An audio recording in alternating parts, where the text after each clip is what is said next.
This is an oral interview with Mr. Carl Gwartney, Gwartny, in regards to his World War II experiences as a glider pilot. And the interview is being done at his home at 1515 Knoxville Avenue in San Diego.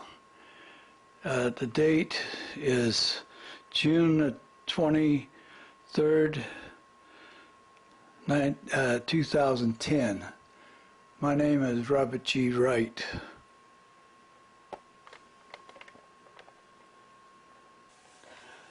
Okay, could you give me a full name, please? Carl Gwartney, Jr. And where were you born, Carl? In Hooper, Colorado, a little town north in the San Luis Valley. What year and what month? Well, 1920, June 11th. June 11, 1920. Mm-hmm. You grew up there till you were 17? Well, I lived in Monte Vista till, or in Hooper till I was 5. Then we moved to Monte Vista, and then I moved to Pueblo, Colorado when I was 10. And my mother and my sister and I lived at Pueblo, Colorado, and I went to high school there, all through school, finished school in Pueblo, and that's where I became my first, when I was 16, I worked for the newspaper, and I became eventually became a printer there. I started my apprenticeship just before the war, 1941. I had a year in before the war. I understand you also had some flying. You ended up owning your own aircraft. Well, when I was I learned to fly when I was 18, 17 and 18, and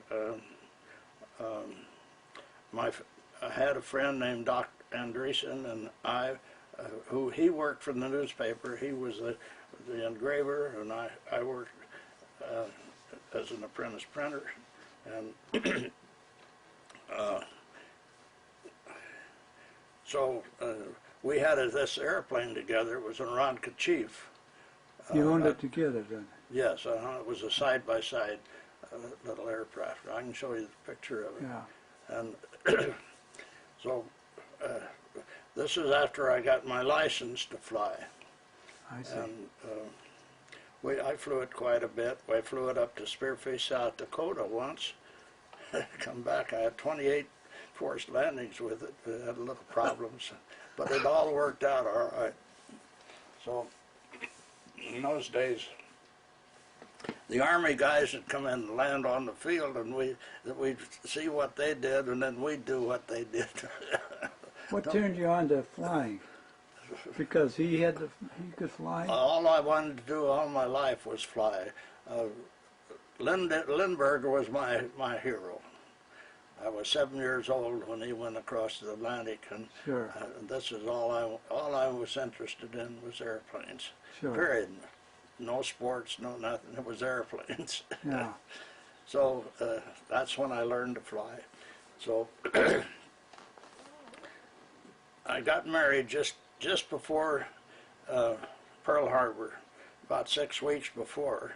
You were about 18 at the time. Yeah, and so I tried to get into the Air Force, and they wouldn't have me because at that time you had to be single. You couldn't be married, and so that took care of that. So I messed around, and about 6 months later, they was offering quite a bit for a glider pilot, and I said, that's flying, it's not walking, not knowing what glider pilots do. Yeah. But they didn't know what glider pilots did at the time. So anyway, I joined the Glider Association. I had all my logbook, and they took me just like a snap of the fingers, and I went to Lowry Field in Denver. No, this is Air Force. This was the Army Air Force. Army Air Force, yes. Yeah, okay. So I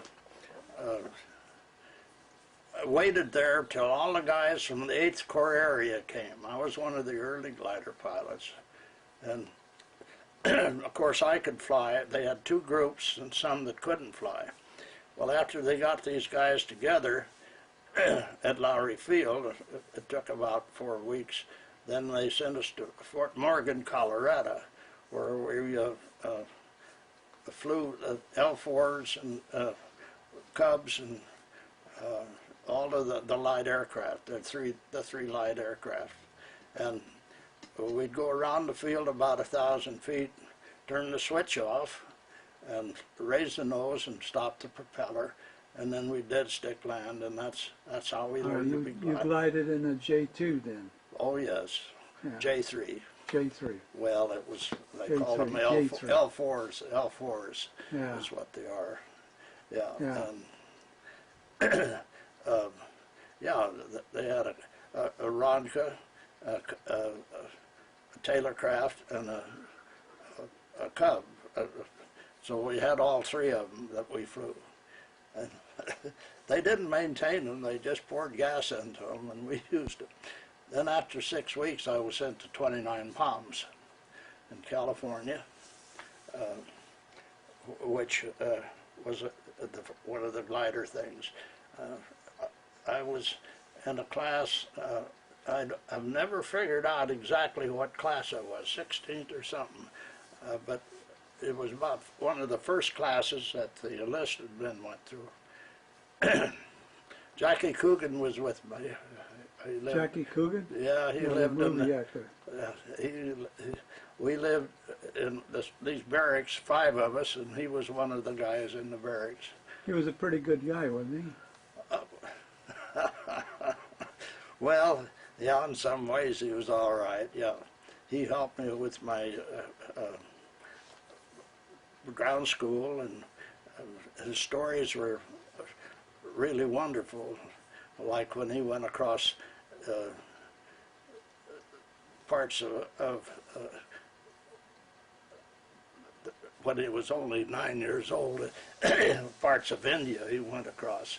So I got to know Jackie pretty well, but I had the privilege of him wanting to borrow $100 from me, and I didn't.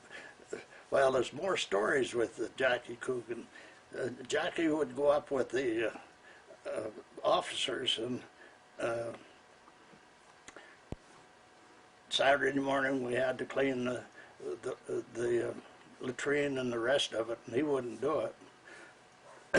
So then naturally when we had Saturday morning inspection, we got gigged for it wasn't cleaned right. And Coogan lay on the swimming pool diving boards while we had to run 4 times around the track. It was 110 degrees, and our fatigues, I won't ever forget it. And then he'd laugh at us. Is that because the officers were given privileges? All the officers gave him all kinds of privileges. Yeah, he was I'm was at Dalhart, Texas, when from there I went to Albuquerque, New Mexico, and where we worked on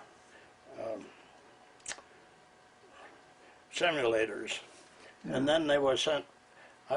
We were pulled out and sent to the 313th group, the 29th Squadron in Maxton, Lindbergh.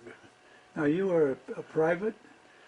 I was a staff sergeant by that time. Oh, really? When I graduated from 29 Palms, I became a staff sergeant pilot. Wow, because you were that was called before. Yeah, that was called aviation. We were called aviation students, and we couldn't call us cadets, but we were aviation students by that time. Do you remember your serial number? T120652. T. T like Tom. Tom. 120652. Wow. Well, that was my warrant officer. Well, no, that's when I became a warrant officer or a flight officer. I can't tell you what my private number was. It was too long. No. But as an officer, then I was commissioned when we come back from Holland, and Yeah. I remember that too. 01997725.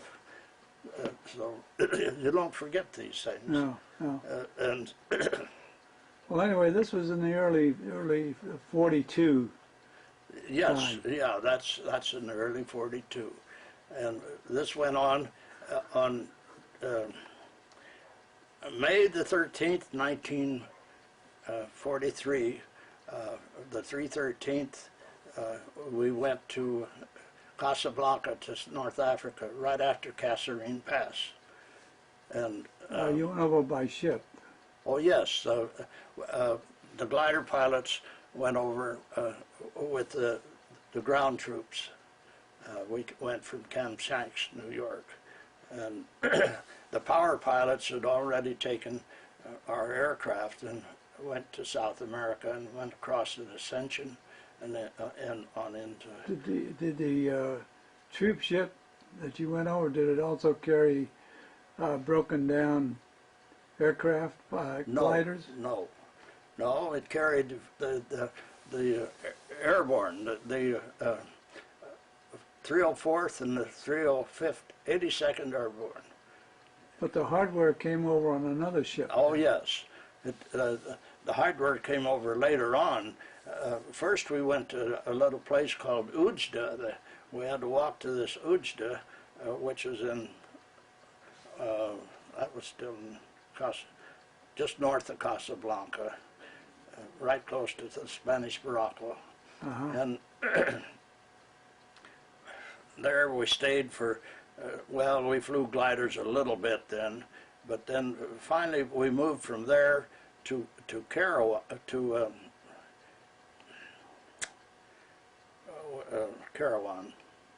over in Tunisia. What kind of gliders were you flying? CG-4As, everything, that's all we had was CG-4As. That's the Waco? That's the Waco. That took five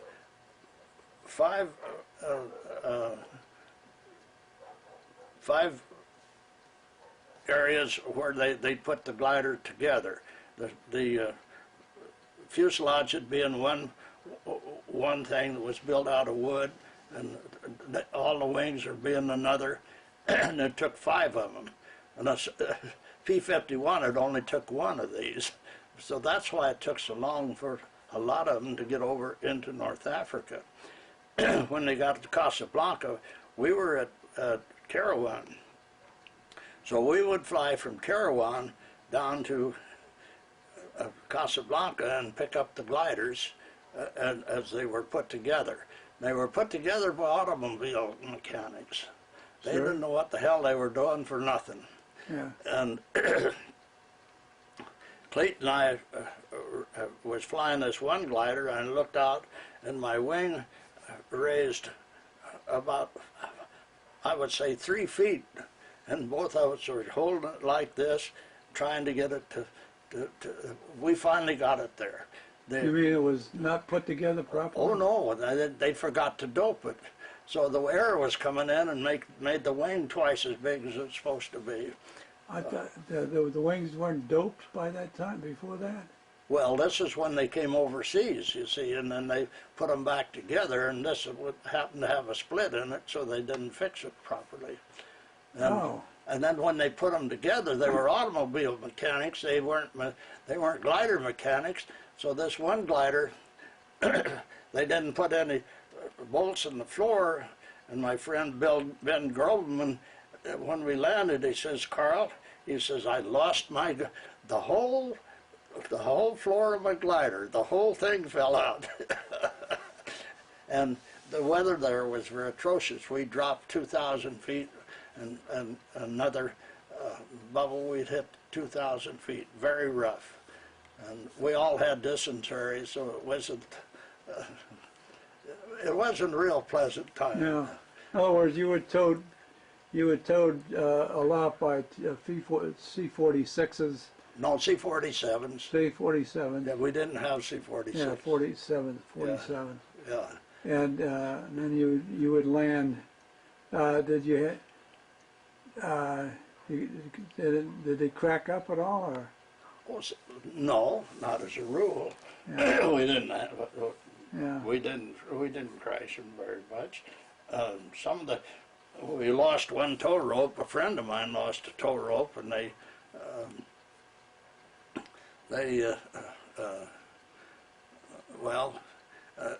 landed down with the Arabs, and the Arabs they had to spend about 2 nights with the Arabs, and they cleaned the floor out, and then so that the C-47 could land, and then they could tow it off. Oh, okay.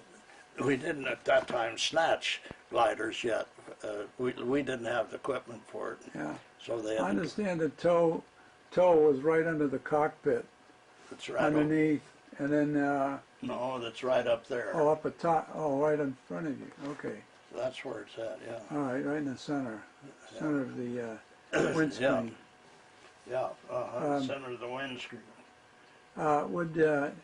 Would drinking something on this coughing, would that help you? I've got COPD. You got what? COPD. What the heck is that? Well, that's a lung problem. Huh. I got some fiberglass into my lungs. Years ago. Yeah. I'm doing pretty good for 90. Yeah. Wow. Well, hang in there, man. I'm doing all right. Hang in. The gliders were used more for moving troops and equipment around, not combat. Yes, we were bringing these gliders over. We were set up for combat. The 313th was combat. So at Sicily, Montgomery decided that he wanted his pilots to fly. Who wanted that? Montgomery, General Montgomery, yeah, and the English. And what did you think of Montgomery? You don't want my opinion. Spell it, say it. He was just a horse's ass. Yeah, the things he did. Every time we went in, he created a problem every place we landed, from North Africa to Holland. Yeah, that was his show, wasn't it? Well, it was supposed to be, yeah. Yeah. And he sure screwed it up. But But he screwed up every one of them. Yeah. Poor planning, in other words. Yes, he didn't. Yes, yeah. Huh. The glider should have landed on the bridge, or else the English gliders, when they went into Holland, should have landed on the bridge. Yeah. And if they'd have done that, then the war would have been over 6 months sooner. Yeah. But it was a good thing for that. Yeah, there was no argument with it. Yeah. Anyway, how long were you in Africa then? Over 6 months. Well, that's you're talking about 1943 period. Yes. Yeah. And well, after then we went into Sicily, you see, when we went into Sicily. But they took our gliders away and gave them to the English. The 316th was up in the northern part of North Africa. We were the only group, 2 groups were there. Yeah. So some of the glider pilots from the 316th trained some of these English gliders. Sure. They had never even been into our gliders. Huh. They couldn't, so these guys all flew co-pilot with them. Yeah. Well, the first time they went in, the gliders went in, the wind came up. This was a big problem in Sicily, which most people don't realize. You can only drop parachutes at 15 miles an hour. You shouldn't drop them over that. The wind was over 35 and 40 miles an hour, and they scattered the paratroops all over the island. Oh, they jumped out of your glider then? Well, no, that was when they carried the paratroops. Oh, yeah. Oh, Yeah, all right, and the gliders went in. Then 90% of the gliders landed in the ocean. oh, And they drowned and all that sort of thing. Only 4 gliders made it really into where they were supposed to go. what part of the Sicily? I know what Sicily looks like. Was that by Palermo or No, it was, south of that, yeah, it was in the southern where they part. made the landing? Yeah, that's where, I'm trying to think of the name of it, I should know. No, that's okay. It's all right. So, from there we went, anyway, they lost, they almost stopped the whole glider, the whole airborne program, Yeah. General did. But then they finally had some more things where they brought it back. And this is where they put the stripes on all the aircraft. The reason we put the stripes on them later on was because they shot down, well, they shot up 72 of, our own Navy shot up 72 of our aircraft.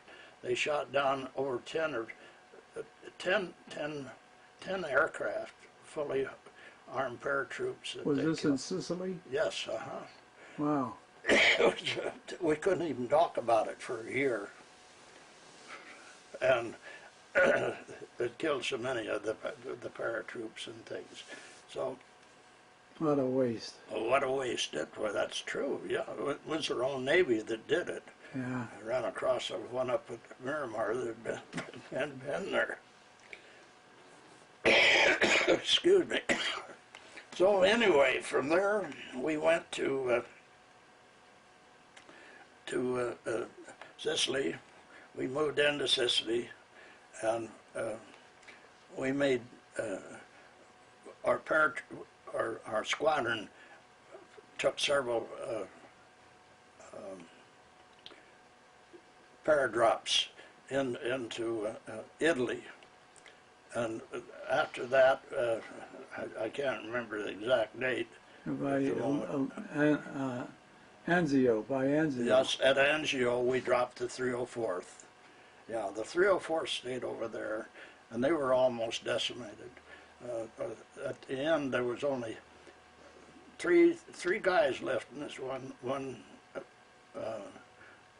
bunch of guys. One company. One company. It was just 3 guys left. Now, this was a glider? No, these were airborne boys. Airborne, okay. See, we carried the airborne in the C-47s. It's all intermixed, so I can't. Sure, yeah. sure. And so after we left on the Monarch of Bermuda and went to Scotland and landed in Scotland, and we got on a train and came down to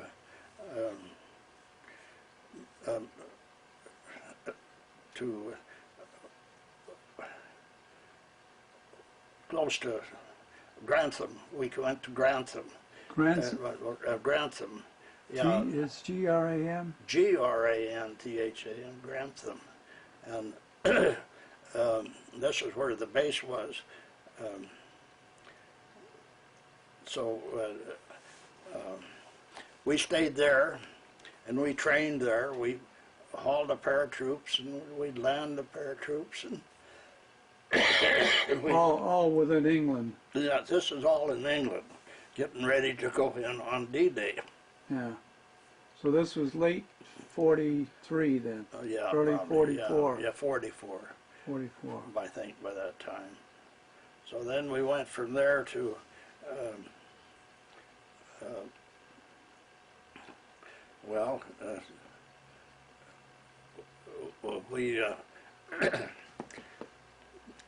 we went in on D-Day.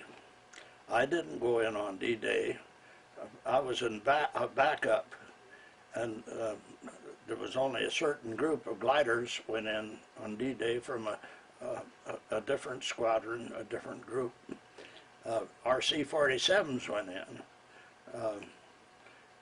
Our power pilots took in the 348th, because they the 304th didn't make it from Italy. There just wasn't. They had to be refitted. Yeah. And so that's our power pilots carried these in. We lost one power pilot, one aircraft, and several were all shot up. Everybody got shot up. Sure. Because that was a fiasco too, because of the weather. The weather created the problem, and they couldn't, this big fog, and they couldn't see, so they had to split up, and this didn't help things. This is D-Day. This was D-Day. Yeah. Between D-Day and Holland, there was 18 missions. We'd get all ready to go out and get in the gliders and everything else to go on these missions, and Patton would take the place we was going to go, so we didn't make it, which suited us fine. But in the meantime, we're hauling gas to Patton and everything else with our C-47s. Yeah. And You were flying co-pilot? sometimes, yes, I flew a good many of these missions, co-pilot, and a C-47. You ever fly left seat? Not in a mission. Yeah. No. You were about. I was about 21. You were about 23 years old at that time. About that. That's pretty close to it. Yeah. Yeah. Yeah. And so then Holland came up, and The bridge too far. a bridge too far, and we were. My glider went in on D+2. There were another group went in earlier, just a few of the Pathfinders and that sort of thing. But on the D+2 was mostly glider lift.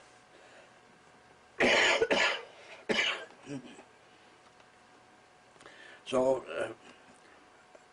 we was getting too much flak. So they, instead of using the lower route, we used the northern route.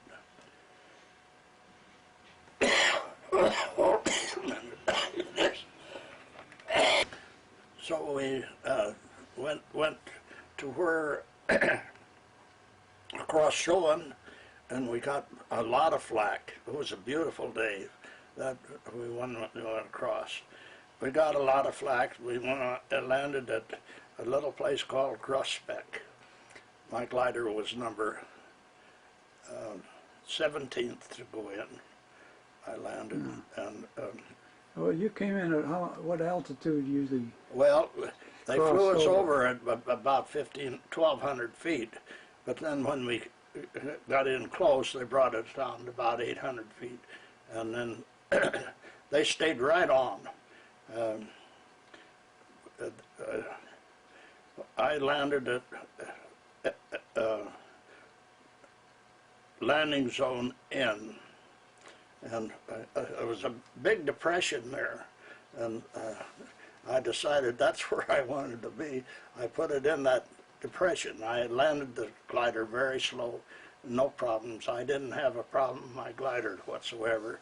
Now you were the pilot of the glider. Oh yes, we had to fly the gliders by ourselves. We didn't have any co-pilots because there wasn't enough glider pilots, so we had to fly them by ourselves. What were you carrying? I was carrying 4 medics and a trailer full of medical supplies, and I couldn't get out the back. I put a medic up there on the right-hand side. If I'd have got shot, well, nobody would have survived. But anyway, he didn't learn how to fly, but he did do what I asked him to do. I said, when I get ready, get off of the glider, I want that window on the right knocked out with your shovel, because we can't get in the back, and that's the only way we'll get out. Yeah. So I just wheeled it down and set it down and set it down very nice. And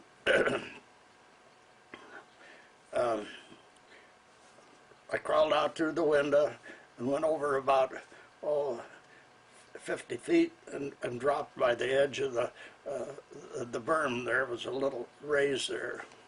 I was laying there yelling, looking back, and these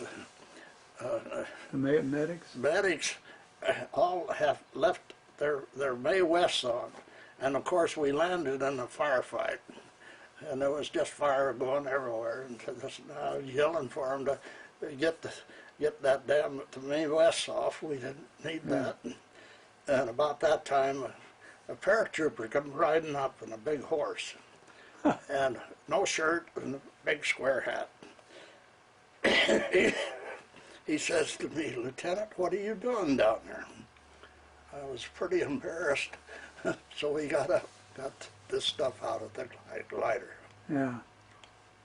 I thought you were under fire at the time. We were.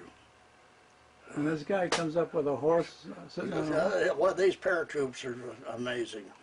Yeah, these guys are amazing, the things they do. All by himself. Yeah. Well, wow. The first dead man I ran across that was a shock too. I mean, the minute we walked up into this woods where we were supposed to go to, we stumbled over the first dead German right then and there. I'll never forget that one.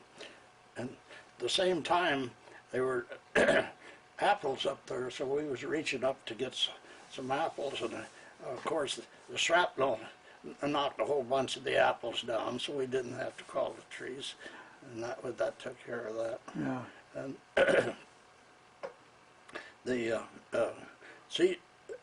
the B-24s brought in some supplies that they dropped, and in big canisters. Canister was probably 10 feet long and about I would say 3 feet in diameter, like that. Yeah. This one swung over the top of this one Jeep that had the guy laying up in there that was taken to the hospital. And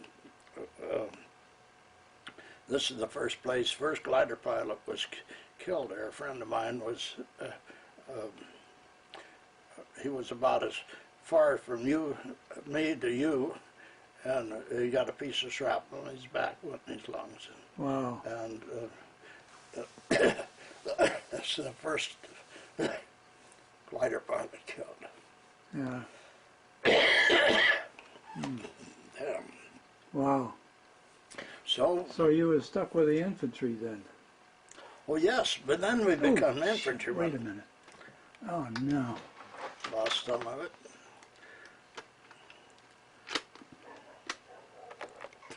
Doing what we was doing. And so in Holland we went on in, and then they bivouacked us this one night in this one spot. Now, I don't want to jump ahead on Holland just yet. You're still talking about the Normandy area. No, this is all Holland. Oh, all Holland. Yes, yeah. Okay.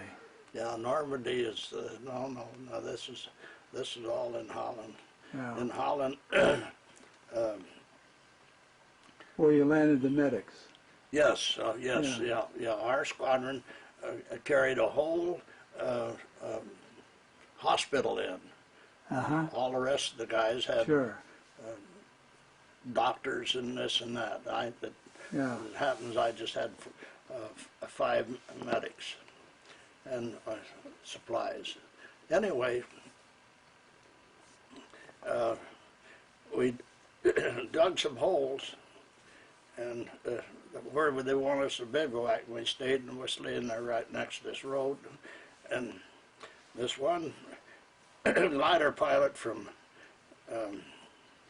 Hawaii got cold, so he built a bonfire, a great big bonfire, about 4 or 5 feet high.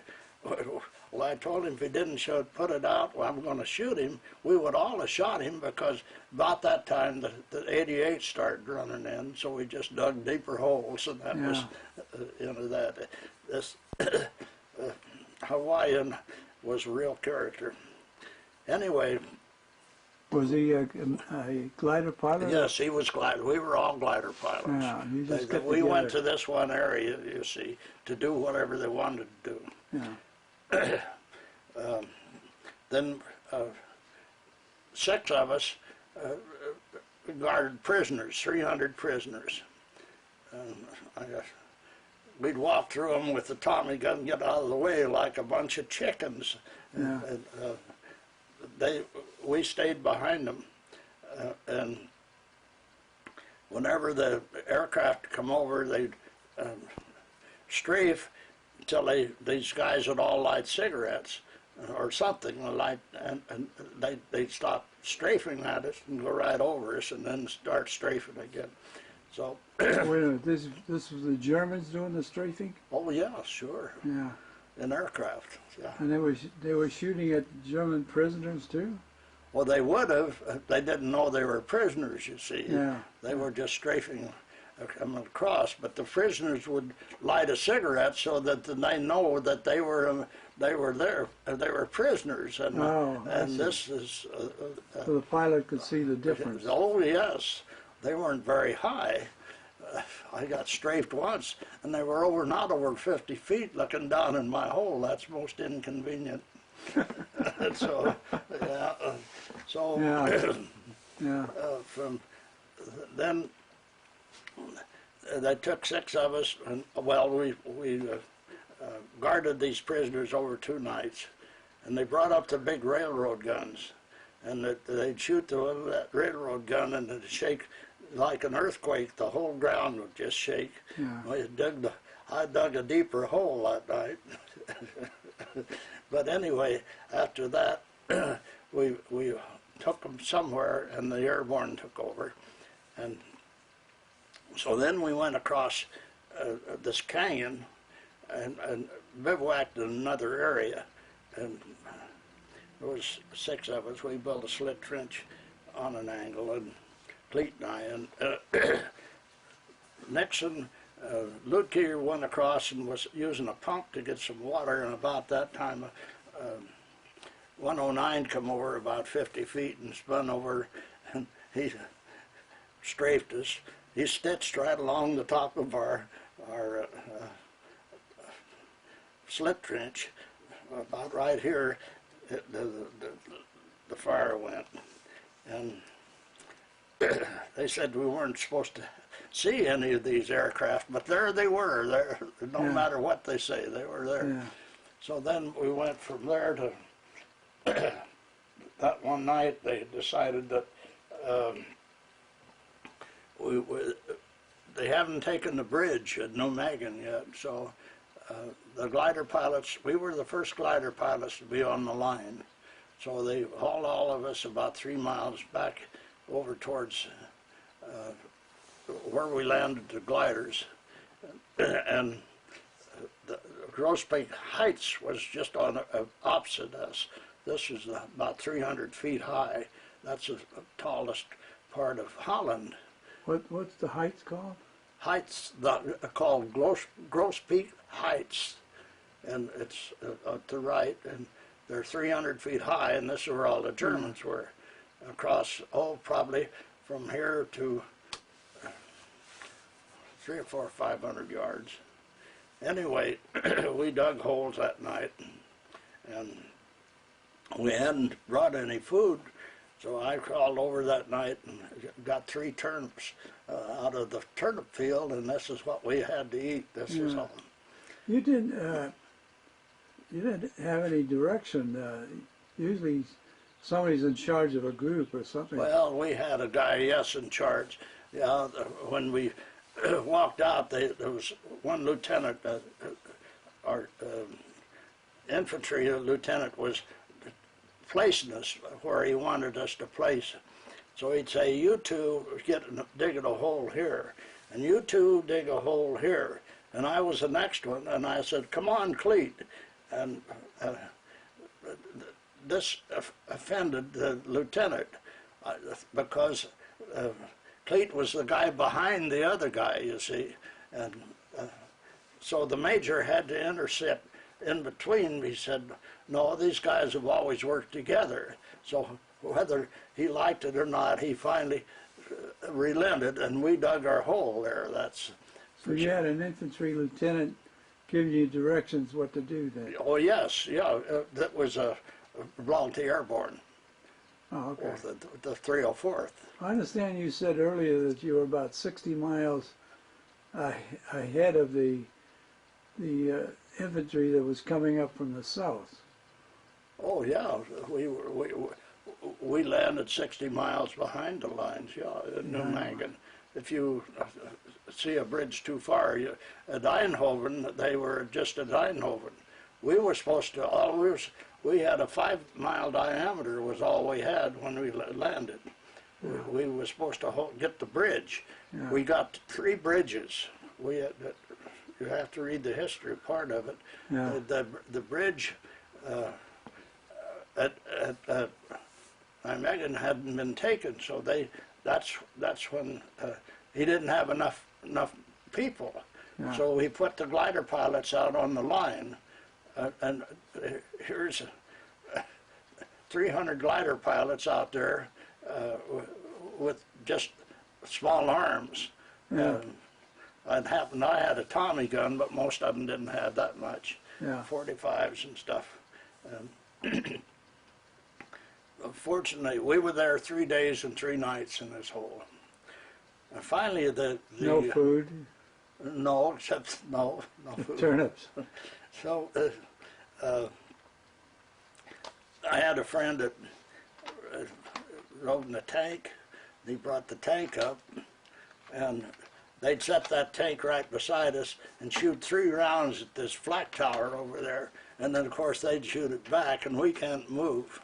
Yeah. When I left that hole, the guy got into it and got his arm blown off. I was lucky there. Oh boy. Yeah. You ever get out of it? Oh yeah. In 3 days, 3 nights, we got out. And you pulled back? Oh yes. Yeah, they brought some of they'd taken the bridge, so they put part of the Airborne back. See, they had the Airborne on each side of us, and we were in the middle. And so, yeah, we pulled back and went up to this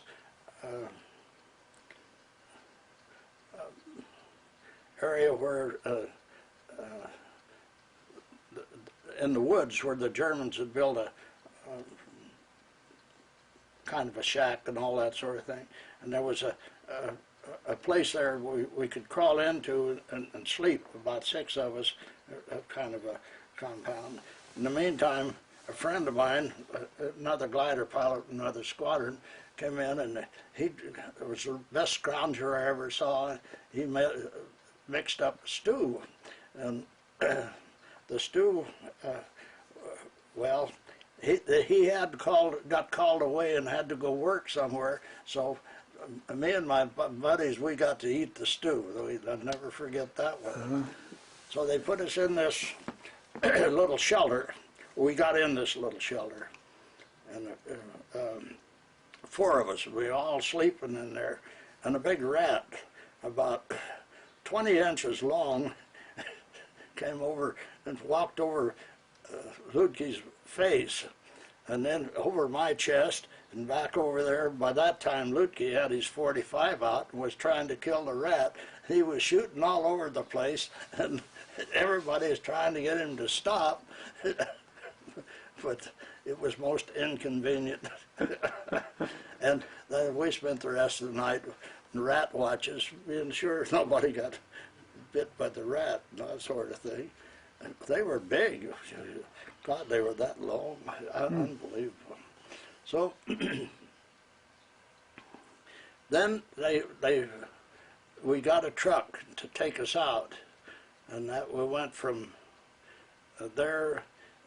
This truck driver was a black truck driver, and we were the first truck. There were supposed to be several more, but we were the first truck that took off. And he took off and took us right up into Arnhem, where all the fighting was. And we stopped just right before we got in there, and where all of the civilians were coming out and everything else. We started to dig holes, and we finally convinced him he was in the wrong place.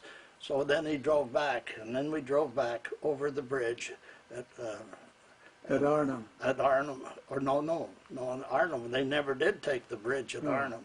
This was the right. New Megan. And then we went on down Hell's Highway till we got to a place called Veckel.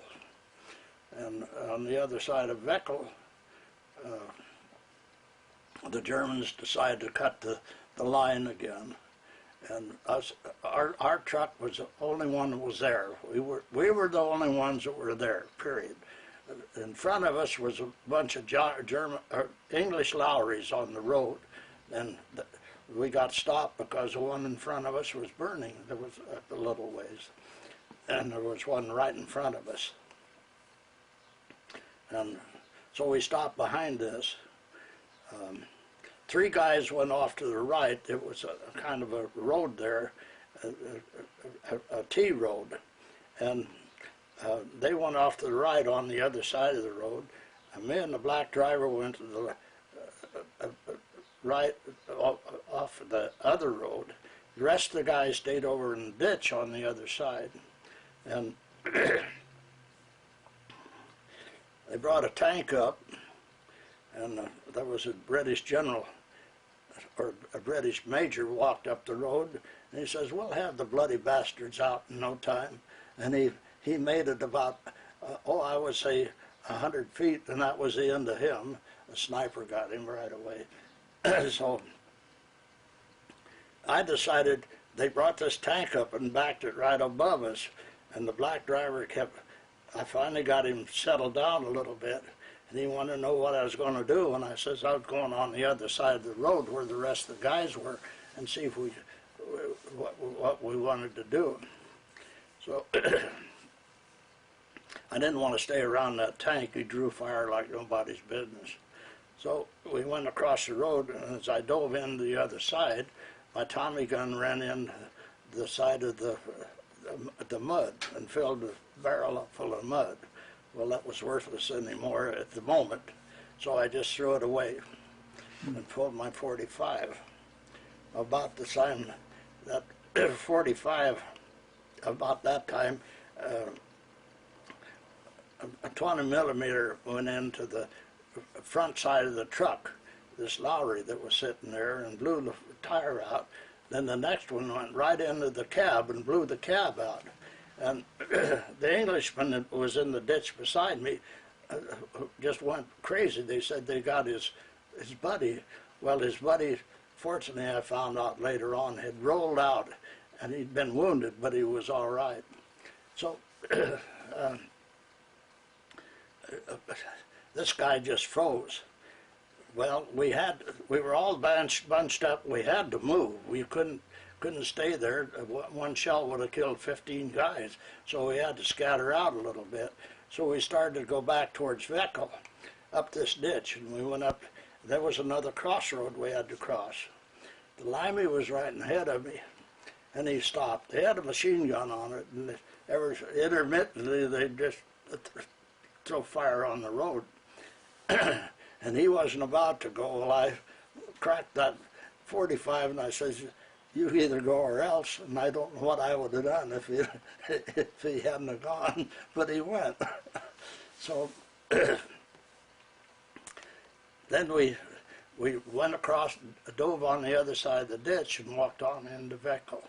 And of course, then they cut around. They went right through. The Germans did eventually, and we stayed in Veckel a couple of nights, and I talked the Airborne out of another rifle. Man, Lindbergh lost his gun too. So I got a Durand, which I wanted anyway. I didn't want that Tommy gun. That Tommy gun was too heavy. So we started back out. And when we got, it was the same black driver driving. He'd driven that truck back into town, and nobody could do anything about it. He jumped up there when I went across the ditch. He jumped up in the truck and backed it up and drove it across back into Veckel. And so when we got back in this started out, we got to the spot where there was about 6 or 8 bodies there. that black, he was going as slow as you could imagine till we got to there. When he saw that, boy, that I tell you, the pedal went to the metal, and we really took off. Were they German bodies? No, Americans. Americans. Yeah, yeah. The Germans were on out a little further. They were. Yeah. It was the first parachute battalion. That was a pretty tough outfit. They cut the road several times, but this was just one we went through. So we went down the roadways, and then the trucks turned off, and we had to hitchhike all the way back to Brussels somewhere. Now we had an airlift to lift us out at Brussels when we got back, but we had to walk and this and that, no food. We finally talked the English out of some corn one day, and we kept walking and riding with whatever we could till finally we got to Brussels.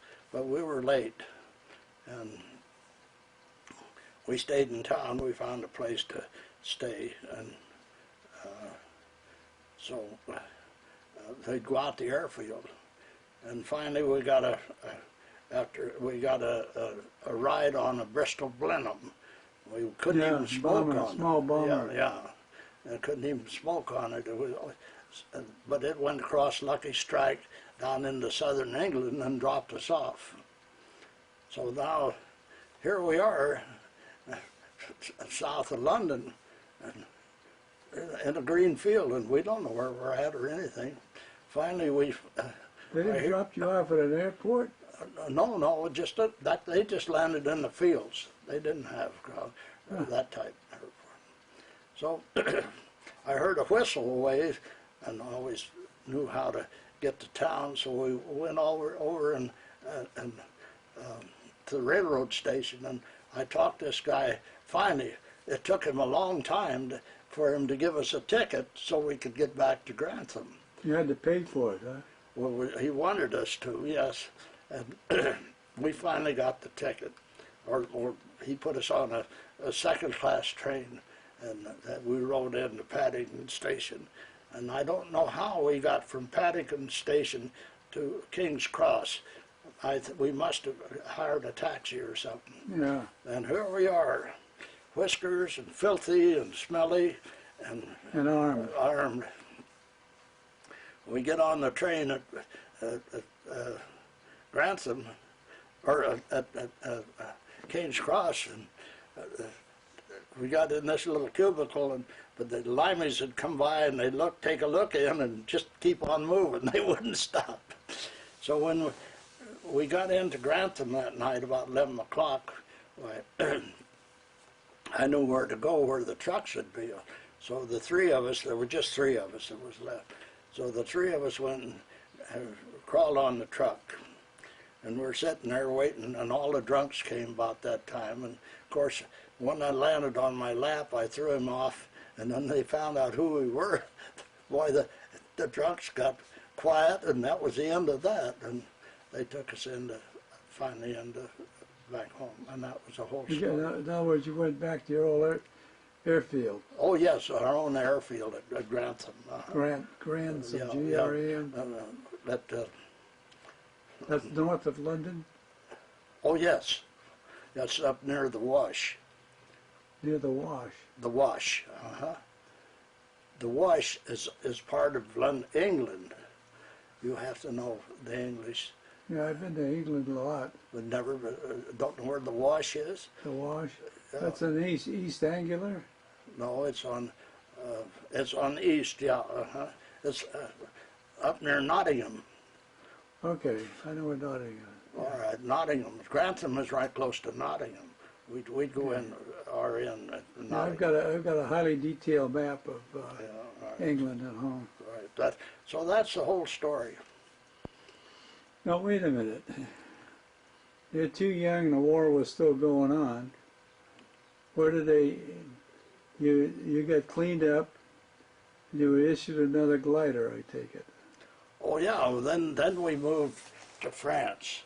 Cleet and I, they sent 28 men with me and Schultides over to France at Hachette, to build the camp, and we built the camp at Chet, and Oh, this is in a France. town in France? Uh-huh. Build a camp? Well, yeah, we built the camp. We used Oh, you built the tents and camp. all that Where? sort of thing. Where in France was it? At Chet, At Chet. yes. It's in the Somme. Okay, at Chet. You know how to spell it offhand? What, so, Achet, A-C-H-I-E-T. Okay. A-C-H-I-E-T. Yeah, I've been to the Somme a couple of times. Yeah. World War I Yeah, battlefield. well, this was a field that the Germans had taken 8 or 9 times back and forth, and so we took it over. And they gave us CG 13s, and we got C-46s there, and we traded those, our C-47s, for these. So then we trained in these things, flew them all over. Oh, you were flying supplies. Oh yeah, we still flying supplies. Yeah, they didn't never stop flying supplies. Yeah, using gliders. Well, no, not the gliders. They didn't. They used the 47. the 46s. 46. They using them. Yeah, we went right over where we fought, and they were still fighting one day in the C-46. I'll never forget that. Yeah. And, Well, you said something about the Battle of the Bulge. well, that was later on, and I didn't have anything to do with that. But the Battle of the Bulge, yes, well, no, that was before we went in. That was Christmas time, and they had another glider group. I don't know which one it was. In northern, the 50 gliders went in Bastogne, and one guy landed right next to one of the guns, and the guy didn't have any shells, and he gave him the shells to finish fight, and that's before Patton, just before Patton got in. And In other words, the weather cleared up enough for them to come in. Oh yeah, the C-47s came in and everything, yeah. But I didn't have anything to do with that. Okay. We were the backup again. We Yeah. were ready to go, you see. Sure. We didn't, they didn't use us. They had these 50, and that was enough. And they shot down a lot of them. There's a whole story on that too. But so Is there a book out on the glider operations? Are there books out on it? oh yes, yeah. See all that bunch of books up there? Sure. Well, that one group of books is nothing but this story. Well, if you were a backup on this Bastogne thing, what did you end up doing next? Nothing. We were just ready. If Yeah. Well, the war wasn't over with. no, then that's when we moved into France. Yeah, but, See, okay. before we, yeah, All yeah. right. And we moved into France to Achet, and that's when we. Then the war was over while I was at Chet. Now, But- wait a minute. Christmas, the war was over in Europe in May, so you got 5 months. What did you do for? We flew C-46s and C-40s and CG-413s. We practiced to go over Wesel, at Wesel. Wesel, W-E-S-E-L, Wesel. Is that in Germany? Yes, that's across the Rhine. That's below Nijmegen. It's just below Nijmegen. Nijmegen, okay. It just so that they used the 14th or the 18th Airborne in England for now the only fellows that really went in was in our group was our C-46s, and all of C-46s that went in became flamers, and most of the guys, some of the guys got out. My buddy Warren, he and Pappy Laird were in this one C-46, and they were had a flamer, and they happened to have the adjutant who was illegally on board. You see, the adjutant was a non-combat, and he was not supposed to do those things. As a matter of fact, a couple of the glider mechanics that went in were court-martialed because they were AWOL, because they weren't supposed But to. they wanted to get into the action, I They think. wanted to get in the action. Huh. You didn't get down to by Remargan, did you, by any chance? No. Remargan was another thing. That was a railroad bridge. Yeah, I know. I've been there. All right, no, we didn't have anything to do with that, period. Okay. Nothing. Well, what did you do? How did you end up? I've still got 5 months of war. Well, we stayed there, and when we went into Weasel, they shot down our tugs, and we didn't take the CG-13s in, so that was the end of that. And of course, Weasel was they took all of that and went in, and then the war was over, and there was four of us. Meantime, during the spring, We kept flying gliders. We were practicing and dropping paratroops. that's what I got at. Yeah, well, sure. We weren't sitting still. We had to work, and we were hauling supplies to these guys. I understand you flew the British glider. The Horsa, yes. I've got 10 hours in a Horsa glider. Uh-oh. There it is. It stopped. Now, what how did you like flying that British glider? We didn't really. This was done back in England, and the Horsa glider. Well, it was. I would rather fly our gliders. It wasn't as maneuverable. It was made out of wood, and you sit up in front. The flaps were probably 20 feet long and 8 feet deep, and you'd turn them over and dive at 90 miles an hour right straight down to ground. It was a tricycle gear, so you had to land it. You only got one chance. That was it. Yeah. Was it easy, relatively easy to handle? Well, yes, yeah, we flew it, yeah. But it was more, our gliders are more maneuverable. We could do more with them. Yeah. The Waco. The Waco, yeah. Both of them, even the 13 was a bigger glider. This only flew at 120 miles an hour top speed, and the Waco CG-13 flew at 150. Is that the tricycle landing gear? Yeah, it had a tricycle gear on it, yeah. Yeah, you don't hear too much about those. You hear No, more because about we this never one. did get to use them in combat. This is what we used in combat all the time. Sure. And so we didn't get to use that glider in combat. Sure. So then, as the war was over, we sat there another month, and then one day they sent a guy up, and the four of us had 4 glider pilots, and they sent us to Blackpool, England. We were supposed Blackpool, yeah.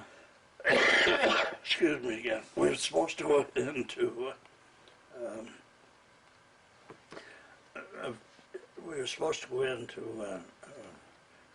Go back to the States for four days, and then we were going to spearhead the invasion into Japan. Oh, wow. But when we got to Blackpool, and they held us there, and we'd go into town, and I'd shoot craps, and we'd get enough money to go into town. We had 300 pounds. And so, argue with the guys in the Lord's place and sleep on silk sheets and whatever there was. And Sure. we had quite a time. Anyway, we spent 3 or 4 weeks there. So therefore, then